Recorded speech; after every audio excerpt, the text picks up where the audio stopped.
Hello viewers, நான் Jose. ஆப்பிரிக்காவில் இருக்கிற கிழக்கு பகுதியில் இருக்கிற நாடு தான் எத்தியோப்பியா. இங்கே இருக்கிற ஹேலிகுப்பின்ற வேல்குனோ தான் ரொம்ப இயர்ஸாக சைலண்ட்டாக இருந்துட்டு இந்த ஹேலிகுப்பி ஏரி மேலே கிட்டத்தட்ட 12,000 இயர்ஸ்க்கு பிறகு எந்த ஒரு அறிகுறியுமே இல்லாமல் நவம்பர் 23 சண்டே ஈவினிங் வந்து வெடித்து சதறி இருக்குது. இதில் பார்த்தீங்கன்னா 15,000 ஹைட்லேருந்து 45,000 ஃபீட் ஹைட்டு வரைக்கும் ஆஷ் க்ளவுட்ஸ்லாம் வந்து மேலே எழும்பியிருக்கான். எவ்வளோ ஹைட்டில் எழும்பியிருக்குன்னு பாருங்களேன். இதை வந்து வெல்கனிக் ஆஷ்னு சொல்கிறாங்க.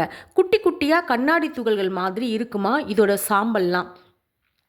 ரிஸ் வேலின்னு சொல்கிற புவி மண்டல பிரிகிற இடத்துல தான் இந்த ஹேலிகுப்பி வேல்குனோ இருக்குது.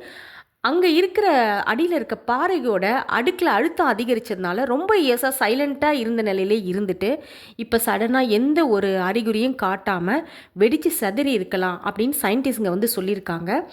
அப்பர் அட்மாஸ்பியர் விண்ட்ஸ் காரணமாக வந்து அப்படின்னா ஹைட்டில் வீசுகிற காற்று காரணமாக இப்படி சாம்பல் மேகம் எழும்புதுன்னு சயின்டிஸ்ட்ங்க வந்து சொல்லியிருக்காங்க. எத்தியோப்பியாவுக்கும் இந்தியாவுக்கும் பார்த்திங்கன்னா கிட்டத்தட்ட 4,000 கிலோமீட்டருக்கு மேலே இருக்குங்க. இருந்தால் கூட இந்த ஆஷ் க்ளவுட்ஸ்லாம் ரெட் சீயை தாண்டி ஏமன், ஓமன், அரபிக் ஓஷனையும் தாண்டி நார்த் வெஸ்ட் இந்தியாவுக்குள்ளே வந்திருக்குங்க. ஃபஸ்ட்டு வந்து குஜராத்தை வந்து ரீச் பண்ணியிருக்கு. குஜராத், ராஜஸ்தான், டெல்லி, பஞ்சாப், ஹரியானான்னு இப்படி எல்லா இடமும் ஸ்ப்ரெட் ஆகிருக்கு. டெல்லியில் பார்த்திங்கன்னா ஏற்கனவே நிறைய பொல்யூஷன் இருக்குது. நம்மளை எல்லாருக்குமே தெரியும் இப்படி இருக்குது. இது வந்து காற்றோட வேகம், வெப்பநிலை, அழுத்தம்னு ஸ்ப்ரெட் ஆகுற அந்த வேவும் வந்து கன்ஃபார்ம் ஆகுது அப்படின்னு சொல்லியிருக்காங்க.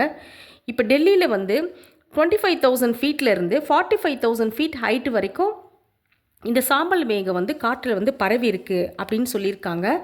இப்போ தரையிலன்னு பார்த்தா கிரவுண்ட் லெவல் ஏர் குவாலிட்டி இண்டெக்ஸ் இது வந்து தரையில் வந்து பாதிப்பு வந்து குறைவாக தான் இருக்கும்னு சொல்லியிருக்காங்க. ஆனால் சில சேஞ்சஸ் இருக்கும் அப்படின்னு சொல்லப்பட்டிருக்கு. அது என்னென்னா, இப்போது சூரிய உதயம் ஆகும்போது ஒரு மாதிரி ரெட்டிஷாக ஆரஞ்சாக தெரியலாம், அப்படி வானம் வந்து மங்களாக பனிப்படுறமா தெரியலாம் அப்படின்னு சொல்லியிருக்காங்க. அதாவது சூரிய உதயம் டைமில் ஒரு ரெட்டிஷாக ஆரஞ்சு கலராகவும் மேகங்கள் வானம்லாம் வந்து எப்படி பார்த்திங்கன்னா ஒரு மங்கலான ஒரு பிளாக்காக ஒரு மங்கலாக இருக்கும் அப்படின்னு சொல்லியிருக்காங்க. சேஞ்சஸ் வந்தால் இந்த மாதிரி தான் இருக்கும் அப்படின்னு சொல்லியிருக்காங்க. இந்த ஆஷ் க்ளவுடால் வந்து டெல்லி மக்களுக்கு ஏதாவது ப்ராப்ளம் இருக்குமான்னு கேட்டால் சாம்பல் மேகம் வந்து தரைக்கு வராத வரைக்கும் எந்த பிரச்சனையும் இல்லவே இல்லை அப்படின்னு சொல்லியிருக்காங்க.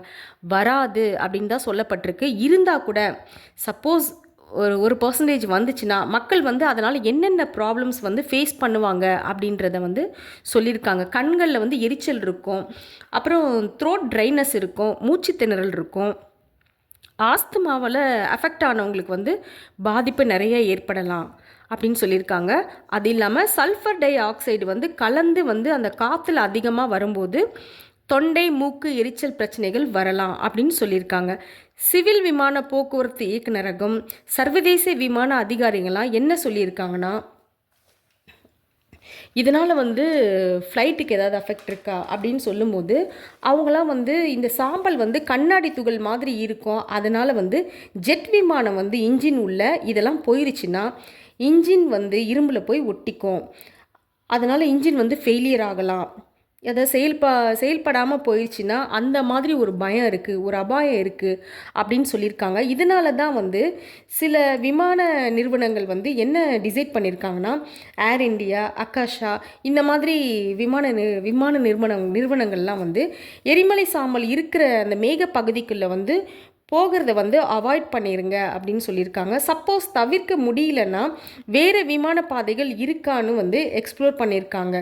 இது மட்டும் இல்லாமல் நவம்பர் 25, 26 வந்து இந்தியாவோட வளிமண்டலத்தை விட்டு வந்து அந்த சாம்பல் மேகம்லாம் விலகி போயிடும் அப்படின்னு சொல்லி கணிச்சிருக்காங்க. அதனால் யாரும் பயப்பட வேண்டாம் அப்படின்னு சொல்லியிருக்காங்க. இப்போ வந்து டெல்லியும் அதை சுற்றி இருக்கிற பிளேஸில் இருக்கிற மக்கள் வந்து வெளியில் போகிற அவசியம் இருந்தால் மட்டும் வெளியில் போங்க. சப்போஸ் அப்படி வெளியில் போனீங்கன்னா வந்து நீங்கள் மறக்காமல் மாஸ்க் போட்டுக்கோங்க. அது வந்து உங்களுக்கு நல்லது. ப்ரீத் பண்ணும்போது உங்களுக்கு எதுவும் ப்ராப்ளம் வராமல் இருக்கும். கண்டிப்பாக அதனால் மாஸ்க் போட்டுக்கோங்க.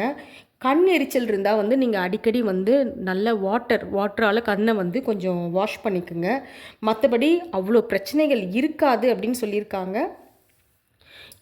அப்படி இருந்தாலும் நம்ம வந்து ப்ரிகாஷனாக இருக்கிறது வந்து ரொம்ப நல்லது அப்படின்னு நான் நினைக்கிறேன். நெக்ஸ்ட் வீடியோவில் பார்க்கலாம். Bye by.